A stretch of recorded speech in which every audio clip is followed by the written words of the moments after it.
My name is John Lewis Larson. Background on my career is that I spent 22 and a half years as an FBI special agent.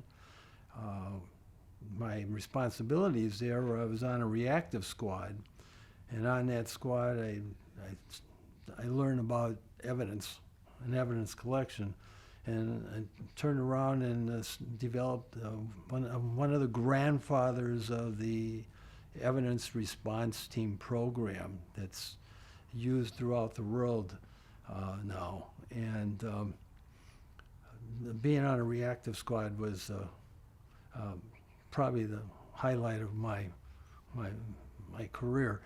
I've worked for the Office of the Special Prosecutor on my retirement and got a private detective license from the state of Illinois at the same time, and then started my own company in 2003, and then kicked into full drive in 2006. I've turned around and specialized pretty much in shooting incident reconstruction cases.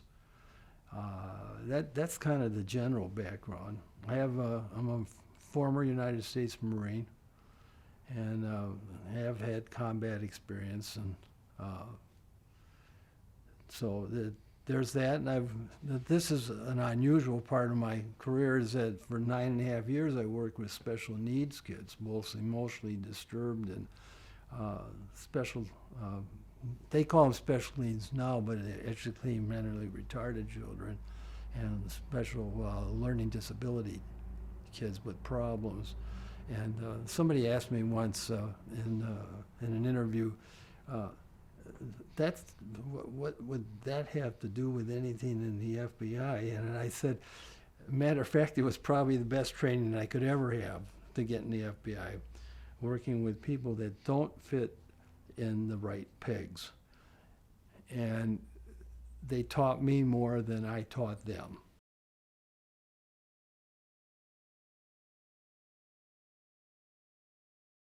How did we make a determination on the height of the shooter, and what were the steps that we did to do that? One of the things we first had to do was really review all the police files. And we start, my associates and I, we look at the crime scene photos in detail. We sometimes will spend days on them. We're looking for the little catches, the little things that are out of place. We do a lot of compartmentalization in this type of casework. Does that item belong where it is? Has something been moved? Is there a distortion? Why wasn't a certain section of the room videoed or photographed in detail? Once we're doing that, at the same time, we're looking at the medical examiner's findings. If it's a coroner system, we're looking at the materials that they presented at their death investigation inquiries. So we use those materials as foundational to the case. Once you're going through the police reports, you start developing a sense of timelines and what processes they went through, how they viewed the case.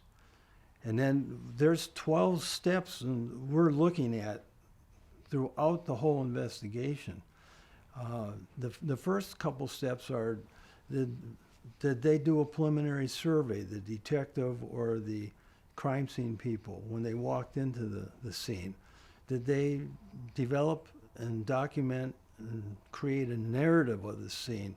The investigator or the head crime scene tech, in a case such as what we're talking about, one person didn't just walk in here and start putting dust powder around and moving things. And they had to develop a methodology, just the same way we do, looking at what they did. And in this case, once we had a feel of what was happening at the scene. We had, I just mentioned a minute ago that we had the medical examiner's documentation. We scrutinize that because medical examiners don't do what we do. They're not there to do shooting reconstruction. They're just to document the damage done to the body. And then they will testify to that. Well, that goes to the next part of this question, is that we have to study what they have said. And if all of a sudden we find things that are not accurate, that's going to go on our report. To keep going on the next step here, when we're working these scenes, sometimes we can't even get into the scene because it's so far after the fact. So we develop a staging process where we develop a scene and we try to do it in 3 dimensions. And if we can't do that, then we're trying to get one plane where at least the room layout, the map of the room, is accurate. And we're talking to within inches. So you like a kitchen or a bathroom or something happened, we can basically rebuild it. It's much easier now these days than 25 years ago. What were some of the elements that we did in our investigation to determine the shooter's height? The first thing we looked at are the 2 people. Ronnie Ryder herself, at basically 5'8" to 5'9", right in that, if she's wearing heels or whatever. And then Marni herself, who's under 5 foot. She's right at 5 foot. And she's about, 110 pounds maybe at the most. So you have a disparity in height. You have a big person and a shorter person. So that comes into play. That's just one thing we're looking at. The other thing we're looking at is on Miss Ryder, and if you don't mind, I'll call her Ronnie. Sure. We're looking at what was she wearing, how was she garbed, what was she carrying at the moment that this incident took place, and can we establish when the first shot occurred? Because once you establish where the first shot is, then you can start to rotate through in that situation. If there's 5 or 6 shots fired or 8 shots, no matter what it is, it can be 1 or it can be 100. We don't care. We can start to build a matrix then of what is happening to that body that coincides in with what the medical examiner's done. And the medical examiner, the good ones, will actually articulate very carefully measurements on the bullet holes, entries going in, not the exits, but just the entries. The other thing they will do is they will place and give us the height off the ground that these shots came in. Some examiners go from the heel up, and here in Illinois, through the Cook County Medical Examiner's Office, we've noticed, and Lake County, that they're measuring anatomically from the head down. So that's one of the questions that most lay people say, well, if they count and say the bullet struck them in the jaw, a bullet struck them in the right breast or left breast, that their sequence has nothing to do with the shot sequence. It's strictly them working methodically through the body so they end up in a logical place. So if there's wounds on the leg, those will be the last things captured on their report. When myself and my associates are trying to make determinations as to the height of shots and sequence of shots, one of the things we're looking at through the police materials, especially the photographs that were taken at the scene, we're looking at the height of those different shots, and based on some of those heights, we will be able to speculate at first and make some determinations as to the shot sequence and what shot generated that pattern in the wall. But it all goes back to that first shot. The shooter in this case would have to have been at least 5'9" or taller.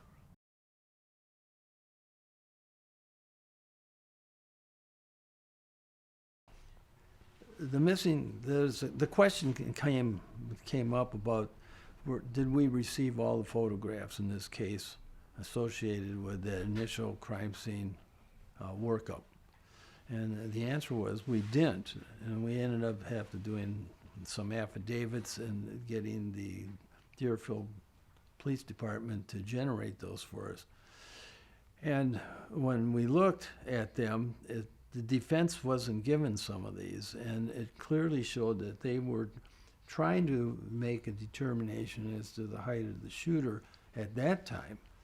And the defense didn't know that when they were defending Marni Yang. The original defense team in the first trial never received any of these photographs. And if they had, and they would have used them in the trial, of course.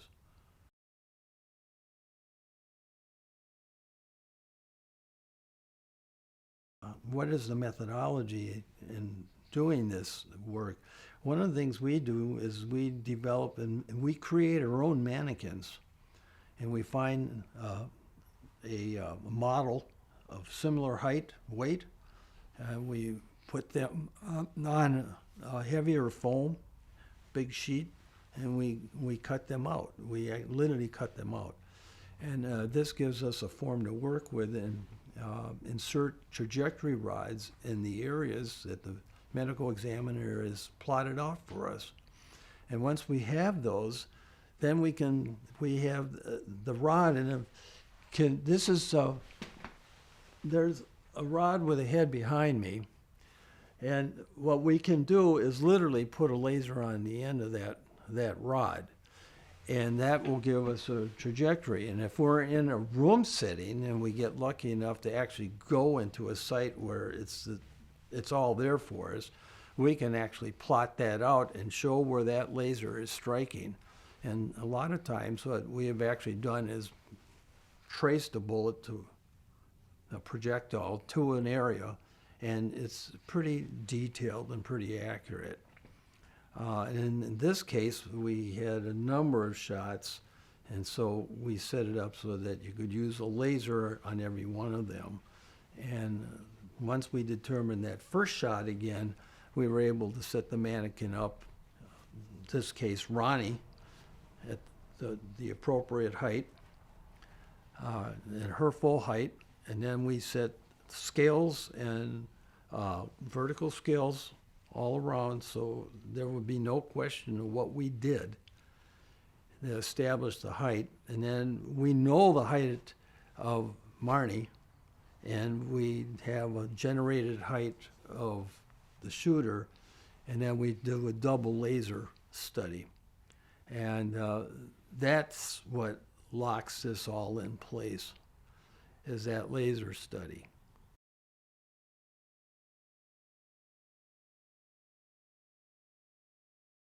The first shot in this case went across Ronnie's chest, went through the clothing she was wearing, came out and struck below the shoulder, and a downward angle.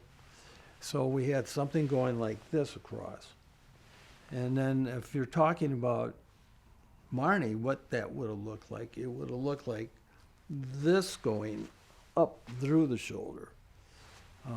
So those are two very distinctive views, and there's a photo on the wall behind me, and it shows the two laser paths pretty clearly. And it's quite striking, the visual on it. What was the position of Ronnie at the time she received that first shot? She was exiting. I had opened her door, and she's pulling it across her body this way. And she's kind of bladed to walk out the door, and the shooter has just made and stepped in with the weapon and fired. So you have a position where it's almost contact, and it's going across. So she's standing the way I am as I'm talking to the interviewer in front of me. I'm bladed slightly, and it's going across, and then that bullet is going across and hitting something on the far side because it passed through her. It's a through and through shot.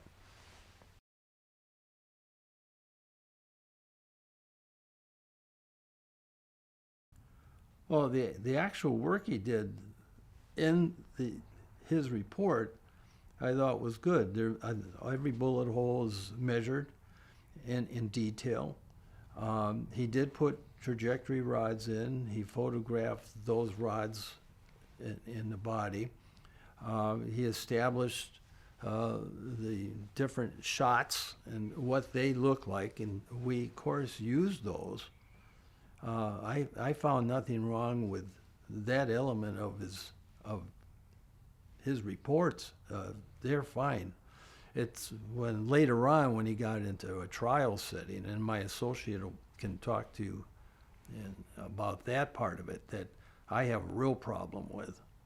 Dr. Montez's testimony, I have a real problem with some of the statements he made at the trial.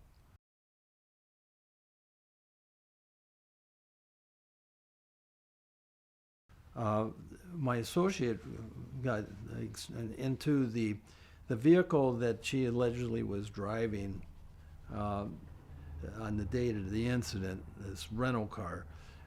He got into my associate Art Borchers, he got into the whole camera systems, how they function, and was that really the car? He came, and basically we defunct that, the whole prosecution's a view of what she was driving and when she was driving, and was she in the area at the time. The other ones are, we did detailed analysis of the clothing, bullet patterns,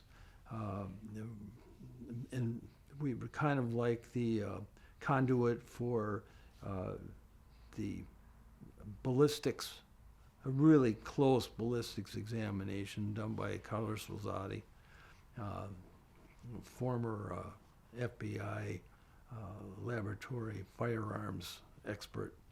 Larsen Forensics was involved not just in the shooting and reconstruction part of it, but we were also tasked with looking at the vehicle she drove. Did she fire that weapon with the so-called silencer on it? Was it a Beretta that she owned and used and got rid of? We examined the clothing in detail. We were middleman in attempting to get the cartridge cases looked at properly, examination. There's different facets that we looked at.